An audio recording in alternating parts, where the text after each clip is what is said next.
araw sa inyong lahat. Ako po si Ronaldin Narindo, ang taga-talumpati ng ikalawang pangkat. Ang aming talumpati ay talumpati ng hihikayat. Ito ay tungkol sa procrastination. Karamihan sa mga mag-aaral ngayon ay mas pinagtutuunan ng pansin ang kanilang cellphone kaysa sa mga gawain nila sa paaralan. Mas sinuuna nilang mag-Facebook, manood ng TikTok, Reels at K-drama, at magbasa ng Wattpad sa kanilang cellphone kaysa sa gawin nila ang kanilang activity, proyekto, takdang aralin at iba pang gawain sa paaralan. May mga mag-aaral ngang nakakalimutan na mayroon silang mga gawain at naaalala na lamang ito sa araw ng Pasko. Ang ganitong gawain ng mga mag-aaral ay tinatawag na pagpapaliban o procrastination sa Ingles, o mas kilala natin sa tawag na cramming. Ano nga ba ang procrastination?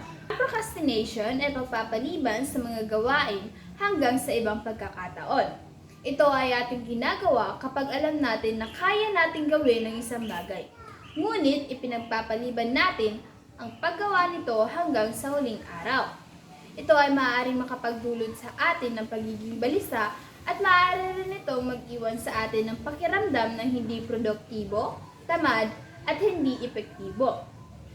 Sa madaling salita, maapektuhan nito ang nararamdaman natin sa ating sarili. Kaya, hinihikayat ko kayo na iwasan ang pagpapaliban sa mga importanteng gawain, lalo na kung para ito sa ating kinabukasan, katulad na lang ng ating pag-aaral. Kapag tayo ay binigyan ng mga gawain sa ating paaralan, ay atin itong gawin agad at unahin. Huwag natin hayaan ang ating sarili na mahumaling na lang sa pagsa-cellphone at makalimutan ang mga gawain sa paaralan. Ang pagsa-cellphone ay nariyan lamang yan. Walang deadline o pasahan at maaari mong gawin kahit anong oras mo gusto. Samantala, ang mga gawain sa paaralan ay mayroong deadline o pasahan kung kailan mo dapat matapos. Kung maaari din ay gumawa ng schedule o oras na paggawa ng iyong gawain at oras din ng pagsa-cellphone lamang. Huwag tayong maging tamad para sa maganda nating kinabukasan. At kung ako sa iyo, ay iiwasan ko na ang pagpapaliban o procrastination at gagawin ko na sa tamang oras ang aking mga takdang aralin, gawain, proyekto at iba pang gawain sa paaralan.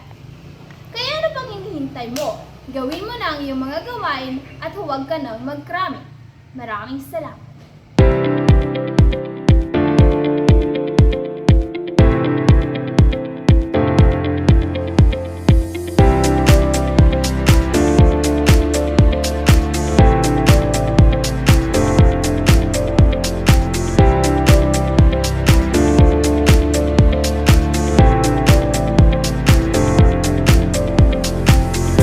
One, two, three, go.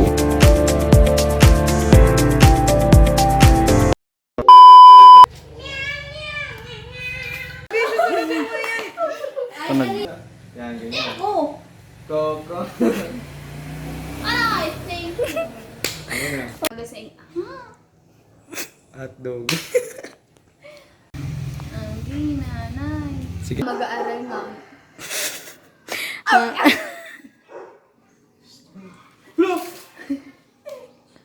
Atra. May mga mag-aaral...